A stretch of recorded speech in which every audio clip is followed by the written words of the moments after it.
Hi friends, welcome to Annam's Recipes.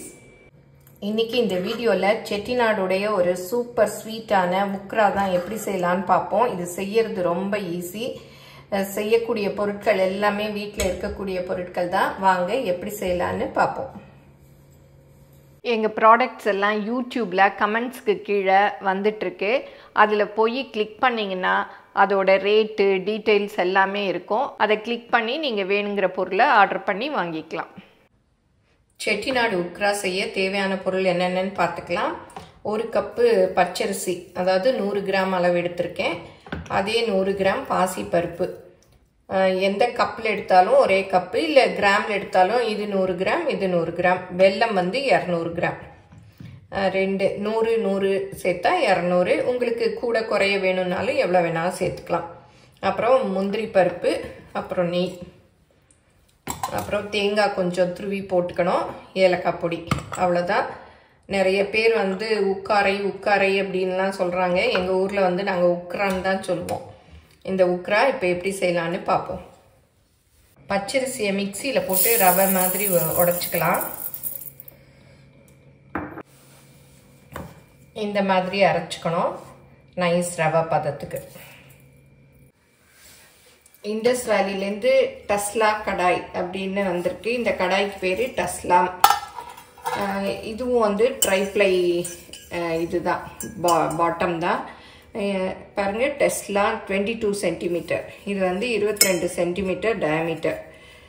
304 ஸ்டீலில் செஞ்சுருக்கிறதுனால stainless steel துருப்பிடிக்காது, நல்லா இருக்கும். பாருங்கள், ஹெவியாக இருக்குது, நல்லா ஹெவியாக. ஹேண்டில்ஸ் இல்லை, அதனால நமக்கு விளக்குறதெல்லாம் கொஞ்சம் ஈஸி. ஹேண்டில்ஸ் இருந்தால் தான் அதுக்குள்ளெல்லாம் எண்ணெய் போயிடும், விளக்குறது கஷ்டம். இது அப்படியே நல்லா வலுவலுன்னு இருக்குது பாருங்கள், பவுல் மாதிரி. இதில் மல்டி பர்பஸாக யூஸ் பண்ணிக்கலாம். அப்படியே அடுப்பில் வச்சு சமையல் பண்ணிக்கலாம், வடை பொரிச்சிக்கலாம், ஃப்ரை பண்ணிக்கலாம், எல்லாமே பண்ணிக்கலாம். அப்படி குக் பண்ணிவிட்டு அப்படியே டேபிளில் வச்சு சர்வ் பண்ணிக்கலாம். இதுக்கு வந்து மூடியும் இருக்குது பாருங்கள், அப்படியே கரெக்டாக மூடிடும், நல்லா மூடியும் இருக்குது. இல்லை நீங்கள் கொஞ்சமாக சப்பாத்தி மாவு பிசைகிறதுனா கூட பிசைஞ்சிக்கலாம், என்ன வேணால் பண்ணிக்கலாம். சூப்பராக இருக்குது, நல்லா ஹெவியாகவும் இருக்குது. இந்த கடாய் வேணும்னா டிஸ்கிரிப்ஷனில் நான் லிங்க் கொடுக்குறேன். அதில் போய் அன்னம்ஸ் ரெசிபீஸ் அப்படிங்கிற கூப்பன் கோடு யூஸ் பண்ணிங்கன்னா அடிஷ்னலாக உங்களுக்கு 12% டிஸ்கவுண்ட் கிடைக்கும். இன்றைக்கி உக்ரா வந்து நான் இண்டஸ் வேலியோட இந்த ட்ரைப்ளை டஸ்லா கடாயில் தான் பண்ண போகிறேன். இது நல்லா ஹெவி பாட்டமாக இருக்கிறதுனால அடியெல்லாம் பிடிக்காது, நல்லா இருக்கும். இப்போ இந்த எடுத்து வச்சுருக்க பாசி பருப்பை வெறும் வானலியில் வறுத்துக்கலாம். நல்லா வாசம் வர்ற வரையும் செவக்க வறுத்துக்கணும். அடுப்பை வந்து மீடியமில் வச்சுக்கணும். ஹையில் வச்சா கருகிடும், கைவிடாமல் கிளறணும். அப்படியே விட்டுட்டோம்னா அடி பிடிச்சிரும். நல்ல வாசம் வரணும். பாசிப்பருப்பு பாருங்க, எல்லாம் ஒரே மாதிரி பொன்னிறமாக வறுபட்டிருக்கு. இந்த மாதிரி வறுபடணும். போதும், அடுப்பை ஆஃப் பண்ணிடலாம். இப்போ வெல்லத்தை கரைச்சிக்க போகிறேன். இதுவும் வந்து இண்டஸ் வேலியோட சாஸ் பேன் தான். வெல்லத்தை போட்டுக்கலாம்.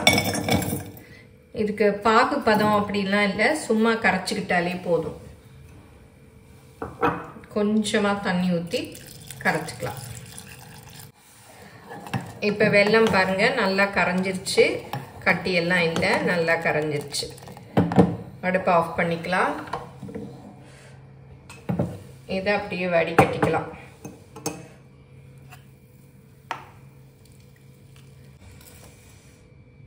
எப்போவுமே வெல்லம் வடிகட்டுச்ச மெட்டல் ஸ்ட்ரெயினர் வச்சுக்கோங்க, ஏன்னா சூடாக இருக்கு இல்லையா. பிளாஸ்டிக் இருந்தால் உருகிடும்.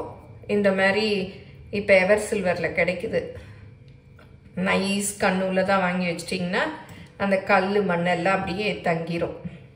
அரிசியும் ரவை பதத்துக்கு உடச்சி வச்சுக்கிட்டாச்சு. பாசி பருப்பையும் நல்லா பொன்னிறமாக வறுத்தாச்சு. வெல்லத்தையும் பாகு காய்ச்சி வச்சுக்கிட்டாச்சு. இப்போ நான் வந்து உக்ரா பண்ண வேண்டியதான். எங்கள் ஊரில் எல்லாம் கல்யாணம் பேசி முடிவு பண்ணிட்டாலே ஃபஸ்ட்டு என்ன பண்ணுவாங்கன்னா உக்ராக்கு பச்சரிசி உடைப்பாங்க, அப்புறம் வந்து இடியாப்ப மாவு செய்வாங்க. அதனால எனக்கு நல்லா ஞாபகம் இருக்குது. உக்ராக்கு உடைச்சி எல்லாம் வீட்லேயே ரெடி பண்ணி கொடுப்பாங்க. இந்த மாதிரி நீங்கள் வந்து அரிசி எல்லாம் உடைச்சி வச்சுக்கிட்டிங்கன்னா எப்போ வேணுமோ டக்குன்னு வந்து உக்ரா செஞ்சுக்கலாம். இப்போ பாசி பருப்பை வேக வச்சுக்கலாம். அது வேகிற அளவுக்கு தண்ணி ஊற்றிக்கலாம். வறுத்துருக்கிறதுனால சீக்கிரம் வெந்துடும். வெல்லம் பாக்கு வச்சேன் இல்லையா, அதே சாஸ்பேனில் தான் கழுவிட்டு வச்சுருக்கேன். அப்படியே அடுப்பை வந்து மீடியமில் வச்சுக்கோங்க. இப்போ பாசிப்பருப்பு வேகுது இல்லையா, இதை வந்து பக்கத்து அடுப்பில் போட்டுடலாம். இப்போ அரிசியை வந்து வேக வச்சுக்கலாம்.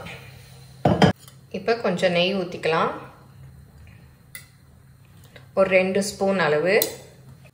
இதில் முந்திரியை போட்டு வறுத்து எடுத்துக்கலாம். இடையில இடையில இந்த பாசிப்பருப்பையும் அப்படியே கிளறி விட்டுக்கணும். முந்திரி நல்ல பொன்னிறமாக வறுபட்டுருச்சு. இந்த மாதிரி வறுத்துக்கிட்டா தான் அதில் போட்டால் நல்லா கிறிஸ்பாக நல்லா இருக்கும். இதே நெய்யில் இந்த உடச்சி வச்சுருக்கோம் இல்லையா, அந்த பச்சரிசியும் வறுத்துக்கலாம். நல்ல வாசமாக இருக்கும். எங்கள் செட்டிநாடு சைட்லேயே சிலர் வந்து ரவை, பச்சரிசி மாவு அதெல்லாம் போட்டு செய்வாங்க. எங்கள் பக்கம் வந்து எப்போவுமே பச்சரிசி உடச்சி இந்த மாதிரி தான் உக்ரா பண்ணுவோம்.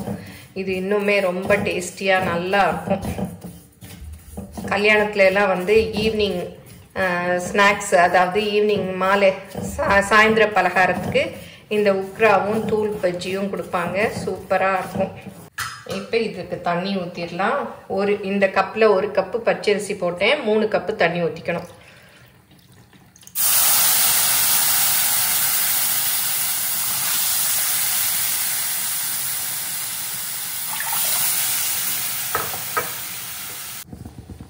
இப்போ நல்லா மிக்ஸ் பண்ணி விட்டு நம்ம உப்புமா கிளற மாதிரி தான் அடுப்பை குறைச்சி வச்சுட்டு ஒரு மூடியால் மூடி வேக விட்டுறலாம். இந்த மூடி வந்து இந்த கடாயோடே வருது. கரெக்டாக இருக்குது பாருங்கள், அப்படியே செட் ஆகுது. இப்போ திறந்து பார்க்கலாம்.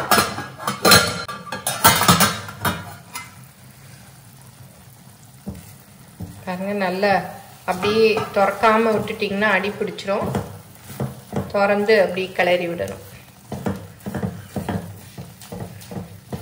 தண்ணி வேக பத்தலைன்னா கொஞ்சம் சுட வச்சு ஊற்றிக்கலாம். ஏன்னா அரிசி வாகு இருக்குது, ஒவ்வொரு அரிசிக்கு ஒவ்வொரு விதமாக தண்ணி தேவைப்படும். இப்போ பாசிப்பருப்பு பார்க்கலாம். பாசிப்பருப்பும் ஒரு 3/4 பதம் வெந்துருச்சு. ஒரு 3/4 பதம் வெந்துருச்சு. அதையும் இதோடய சேர்த்துக்கலாம்.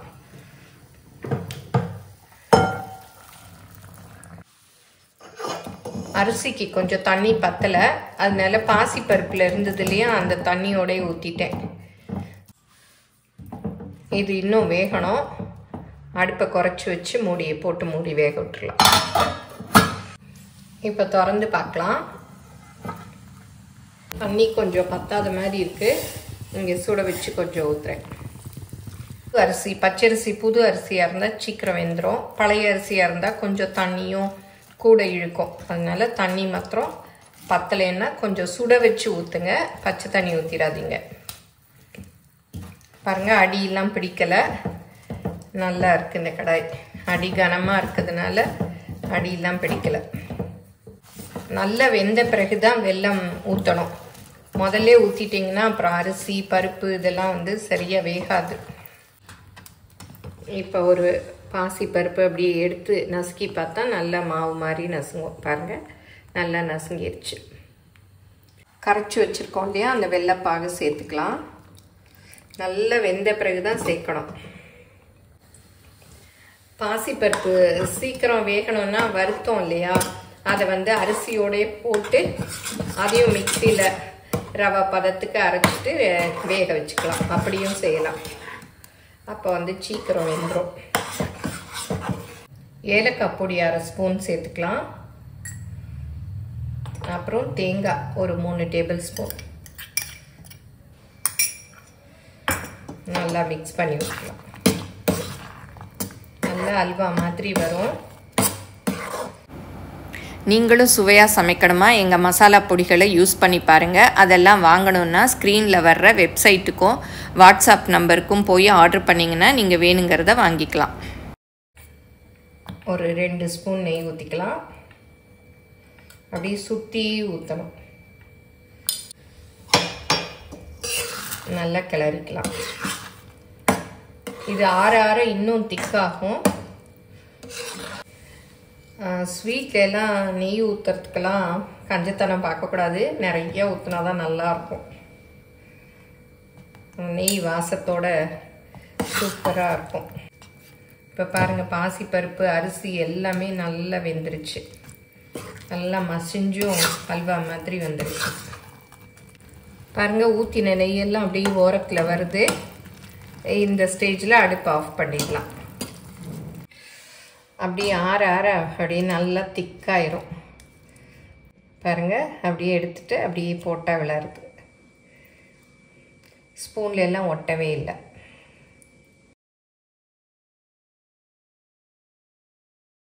இப்போ செட்டிநாடோட ஃபேமஸ் ஸ்வீட் உக்ரா பண்ணியாச்சு.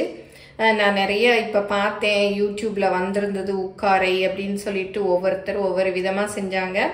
நாங்கள் இந்த மாதிரி தான் எங்கள் ட்ரெடிஷ்னல் மெத்தடில் செய்வோம். அரிசி பச்சரிசியில் தான் செய்வோம்.